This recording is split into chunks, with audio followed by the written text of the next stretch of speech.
Well, we finally made it to the conclusion of a very long and very drawn-out test of our justice system, all for the benefit of a double murderer and his spotlight-seeking defense team. Today, January 29th, 2024, Justice Jean Toal denied Alex Murdaugh's motion for a new trial, and that is a big deal.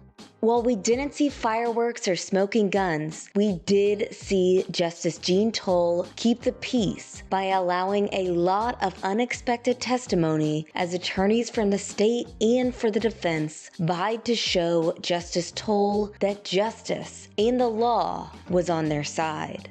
But Justice Toal made it clear that this hearing would not be to put Becky Hill on trial. Liz, Eric, and I talk about how Justice Toal separated the juror issue at hand from Becky's questionable decisions and even more questionable testimony. Justice Toal ultimately determined that Alex Murdaugh would remain a convicted double murderer and quashed his quest to get a new trial based on jury tampering by Clerk of Court Becky Hill. And in other news, I am so excited to go back to Columbia, South Carolina, as we celebrate justice at the Capital City Club to bring a special evening event that you don't want to miss. Yours truly will be joined by attorney and legal director of the South Carolina Victim Assistance Network, Sarah A. Ford, for an evening reception and examination of state government, true crime, media, and of course, the conclusion of this very long saga. This exclusive in-person event is restricted to invited club members and Luna Shark Premium members only. RSVP today by clicking the link in the description or visit lunasharkmedia.com/events. We'll also break down the ins and outs of the testimony and strategy on True Sunlight this Thursday. But for now, let's get into it. Cups up, guys. Cups up. What's up? Happy Monday night. Aw, look at Happy that, Monday Eric. night. Yeah. Good to see you guys. Yeah, you just got here just in the nick of time. You came from the courthouse, I from the did. Richland County Courthouse, where Alex Murdaugh was denied a new trial today. Yep, I've been there for two full days, Friday and today. Yeah. So, how you feeling? I feel really good. I feel really good about us. It's great to be right, and it's great to be wrong. Right in the sense that we predicted that this would be the outcome. We were probably in the strong minority about that. There was a lot of local news media and obviously national media that were buying what Dick was, has been selling for the last 5-6 months. We've always talked that he came out like a lion, he's going to run out like a lamb. But I was really wrong about Justice Toal. And just so the listeners know, I just tweeted about it this morning when I went in. I went in to see her and I said, Justice Toal, I just want you to know that I was 100% wrong about you. And regardless of how you ruled today or when it's over, I'm going to tell our listeners that I was wrong, that you handled this matter perfectly. You've been fair to both sides. I also predicted to you guys last Friday that I suspected that she was going to broaden the scope of the hearing a little bit to give the defense the opportunity to put in some of their evidence. But they kind of had a Trojan horse thrown on them that they didn't see coming. And they thought the hearing was going to be about, well, we'll just tar and feather Becky. We'll show how bad she is, how not credible she is, and that we have to get a new trial. And what they didn't listen to Justice Toal about from the status conference on January 16th was she's only concerned about the jurors. And what did the jurors think? What did the jurors hear? And did that have an impact on their verdicts? And you heard from 11 jurors today a resounding no, that nothing that was said, nothing that we should have heard or we heard or was done had any impact on our verdicts except the law, the testimony, and the evidence. And there was a 12th juror. I'll talk to you a little bit about what Harpootlian said about me in open court and about that juror. But I never doubted her belief that she may have believed that she was pressured into her verdict, but she ended up vacillating. And that's why we never can have perpetual verdicts. You vote one time and that's your vote. I think it was starting out with 6:30, like the starting right out of the bat with you having to move, and then the first juror saying, "I believe Becky." I didn't know that she was going to go that far with saying, "I We believe did. that Becky influenced." We Did did. you? And I talked it over with Creighton. We both believed that that was the best thing and the mistake that it made. God, it wasn't, it happened because Joe McCullough, God forbid, had a heart attack and had surgery and was really sick. And it was amazing that he showed up in court today. But putting her on first because of Joe's health actually was the better presentation because she she was isolated. And when you see the 11 that followed her, or the 10, because there was one on Friday, it showed the stark contrast between her testimony and the other 10. If she had gone last, it would be, primacy, and then that would be the last thing that it would be on everybody's mind. And then she was judged against all these other jurors who came in and used words like absolutely not.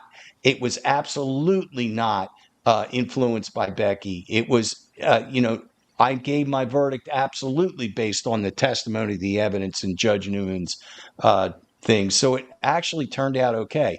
Now they outsmarted themselves by a touch when they had Joe McCullough submit another affidavit this afternoon from Juror Z, who now has given three different opinions. One was it was caused by jury pressure.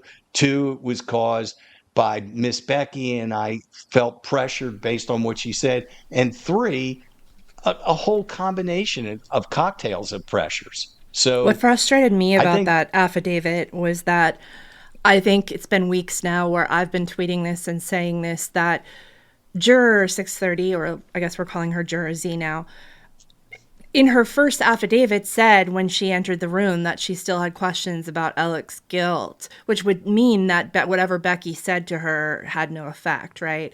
And I know that we can good talk point. about the nuance. We could talk, I mean, what's so frustrating to me, I'm going to be honest, like, especially like looking at people's comments today and the tweets, I think everyone continues to miss the point, even though it's just said over and over again, which is that this always boiled down to whether or not the verdict was affected itself, right? Like, and it just, even though it was a roller coaster, I think it was just so stark this morning when we heard that juror say yes to that question. Did Becky, what Becky said, influence your decision? We did expect that. We did know that this was going to be the issue from the very beginning with her. She was the only thing that they had. So No, what? no, there was another juror that no one had spoken to that was a free That's agent true, that but they all didn't of us have were him. They didn't concerned. have him. They did I not know, have but him. we didn't know what that juror was going to say. And It's a wild evidently card. that juror came out and Right. said, wild card, right. That juror Yeah. came out and said, nope, no effect. Right. Right. So one of the arguments I see happening right now is that, like, we should all be concerned that Alec did not get this new trial because the mere fact now that Justice Toal has put it on the record that Becky is not completely credible, which any of us could have told you that at this point. Does that mean that Becky's word, like, now that we know that she's not completely credible, does that mean that her word, sorry, not her word, what she said to the juror, or allegedly said to the juror, it would be enough for a new trial in any other circumstances? Like, remove Alec from this, remove the fact that it was a 6-week trial. It's just, let's boil it down to the Sixth Amendment right, and, remove all that. Because I'm interested. I have not worked this out in my head yet in terms of how I feel about this issue, absent of all these It details would have of, been enough if her affidavit didn't say it was based on juror pressure, because remember, judges cannot get inside the jury room. And once she said it was jury pressure, that happens all the time. There's jury pressure all the time. If you're the lone holdout, you are going to be pressured by the other 11 that are going to want to convince you of their positions. That was that was her truth. that was what was in the affidavit. And then Harpootlian must have realized that because they tried to get her to say something more. But I'm not I even was talking never about the affidavit. I'm talking about the fact that Becky said something at all, because that's going to be the appellate issue, right? That it should be U.S. versus Remmer, the case. That should have been the right. standard. There should have been a hearing to get more information about what Becky was saying and how she was conducting herself. So does the mere fact, look, the way I see it is that Justice Toal ruled the correct way in this case, in this instance, with this set of facts, Based right? on the law. Based on the law, Based on the law. absolutely. But the law is something that's up for interpretation sometimes, right? Right. I As mean, you and I have said, that they raised Sixth Amendment and Seventh Amendment federal concerns, constitutional concerns. And our Supreme Court, and ultimately the Supreme Court or the federal court on habeas corpus, is going to have to say, can you follow Green, which is South Carolina law, and must show the impact on the jury, or is Jim Griffin correct that prejudice was shown based on her making those statements? And you're saying because Justice Toal made a finding of the lack of credibility of Becky Hill on some issues, that would seem that if Reamer is applied, he gets a new trial. But that is so far down the road. Dick Harpootlian is going to Yeah. be retired by then. right. Listen to me. Dick is going to be retired. Jim is going to want to get out of this. It may be a public defender or some other attorney that is representing Alex at that time. Dick wanted this now, and he lost. Good. You went right there. I mean, you went right there. You could have smelled their body odor. You were so close. You know, it was We so were really cool. close. And I was with Colton, the eighth grader from Hampton County. Shout out to Colton. He's awesome. He wants to be a journalist. He was shadowing me on Friday. And it was so funny because we sat down there just because of audio reasons. It was the best place to get audio. And Alex wasn't there yet when we sat down. And Colton, this eighth grader, looks at me and he's like, "Is Alex Murdaugh gonna sit right there?" And I was like, "Yeah, do you want to move? Because I totally understand if that makes you feel uncomfortable." And he was like, "No, we're not moving anywhere." You know, It's like, "Yeah, a lot of let's do people this." came up to Alex during the past 2 days, not just his attorneys and the paralegals, but other people, and were like talking to him like he's just a normal person and not a double murderer. It really is bizarre that people, there is image. Andre Agassi is right in a way. Image is a lot of things. It may not be everything, but to be standing next to Alex Murdaugh and talking to him for over a minute or 2 minutes, that's not a good visual to have. It really, did you notice that on Friday, a little bit of that, Mandy? Kind of. I've learned so much about people in the last couple years, and one of them being like, I don't think people think about image, or I don't think that they have the level of self shame and guilt that I have and that many of my friends have, I think.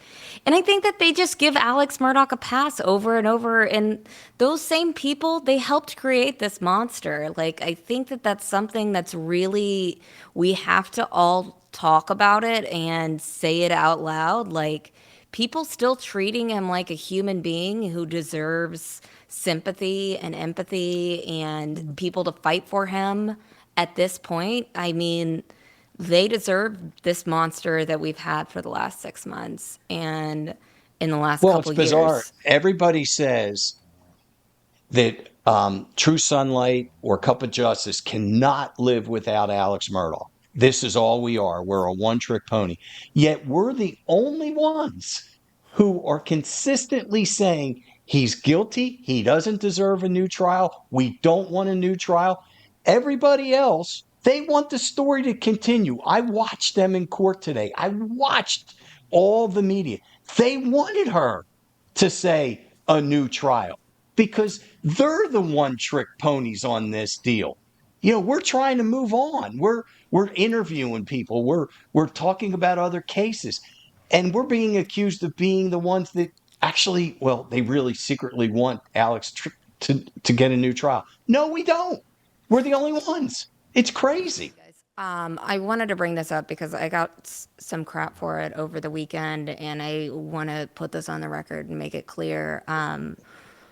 There was because Justice Toal had that additional hearing to accommodate the first juror's needs, which was great. And because Dick Harpootlian asked for a sequestration of the jurors, and Justice Toal was very smart and said, no, we're not going to do that. But what we will do, media, is we're going to embargo what happens when I question this juror. So you cannot report on the questions all weekend. You cannot report on what the juror testified. And that embargo ends at 9:30 on Monday when all the jurors are in the courthouse and secure. And I got several people, and I mean, some people in the media were stirring it up too. But I got a few people saying, you're not a real journalist if you didn't fight that. That's prior restraint. And that makes me so angry because this is a case where we're constantly fighting actual First Amendment issues, but this is not one of them. Like waiting a couple days to report. This is jurors' anonymity. This is jurors' anonymity. Also, she could have closed the courtroom. I mean, any other judge would have closed the courtroom as the alternative, but she allowed the media to sit there. No serious member of the media had an issue with it. Jay Bender, who's the media liaison, is a First Amendment attorney. It is his literal job. We called upon him many times when we had issues with judges doing stupid stuff to keep the media out. So I think it was just, again, more manufactured drama from people. It pissed me off maybe that trying she to was make identified jury tampering happening. It pissed me off that she was identified while she was testifying as the jury foreperson. Somebody tweeted that out. That was wrong. That was dead ass wrong. And then I saw several other reporters who were clearly on Dick and Jim's side saying it's well known that she's the foreperson, and it's like, oh, I'm sorry, I missed the memo from Dick and Jim saying all the highlights. Well known in their circles, like that's the thing. Yeah, y'all have well-known things going around in your circles, and it's very clear, and it's not well known to the rest of us who aren't phone buddies with Dick and Jim. Sorry. I just, again, there was just so many things that were really frustrating, but I think the most frustrating part is the media and how they responded to this. But I think they knew it was all rumors and gossip. That's the thing. I think that they knew the whole time that they had nothing, and they pushed this charade to the very furthest extent that they possibly could have. They got the entire media behind them. Mm-hmm. And they capitalized on it, for sure. They got sympathy for Alex. But they had to have known it was a lie. I think that they did. I think that, I'm not saying that they didn't think it was a lie. I'm saying that, like, how did this go from no jury tampering to suddenly we're talking about jury tampering? The power of suggestion. If you hear that Becky had a conversation that was loosey-goosey and you're Dick Harpootlian, your mind's immediately going to, how can I use that? Oh my God, that's jury tampering. And oh my God, U.S. versus Remmer says that just the mere fact that something was said by a court official is enough for a new trial. So that's what I'm saying, is that like that. Right. I understand how it got to that level through the rumors and the gossip, and I understand why Dick and Jim capitalized it. I don't understand why the court system allowed them to get as far as they got, because I think that should have been squashed immediately. Well, I think now that the court system is wise to this, we got to do something to keep Alex relevant. We have to have these kind of press conferences. Now we're going to try to come out and find the murderer. What's going to end up happening, which is the worst thing for Alex, is there's going to be silence. We're going to have Judge Gergel's sentence. They may come forward and do something with the September Labor Day shooting or not. They may let it sit. The worst thing for Alex is time where nobody's writing about him, talking about him. Dick isn't doing anything, asking for a hearing. That's the worst thing in the world. Time will kill this guy. Well, let's talk about Sandy real quick. Being in the Sandy Smith was in the courtroom for 7 hours today. Today was Stephen's birthday and his sister Stephanie's birthday. Her presence sitting with SLED sent to me a strong message that guess who's next. guess what case is next? That was a lot of birthday. Wasn't his birthday today? Yep. It's him and his twin sister Stephanie's birthday. And that's what Sandy wanted to do today. I think she wanted to remind people, hey, circus is over and we're next. And on that note, we have a lot of really interesting guests coming up. I'm really excited. New other cases to explore. We're going back to Stephen, which is going to be great. We have a lot of really great things ahead of us. And it's hitting me that this chapter is closing. And it is. Hopefully. But you guys should applaud yourselves. I mean, you guys have fought the amazing fight since 2018 and 19, and you haven't given up at great personal expense. A lot of mocking and ridicule and jealousy and all the 7 deadly sins thrown at you guys. And again, you just keep making the right calls, which is amazing. And I'm honored to be part of your team and hitching my wagon to you too. And anybody that questions why I'm with you two, it's because I believe in you two and I believe you're right. The proof is in the pudding, Eric. It turns out we've been right a lot. So. Well, great show, everybody.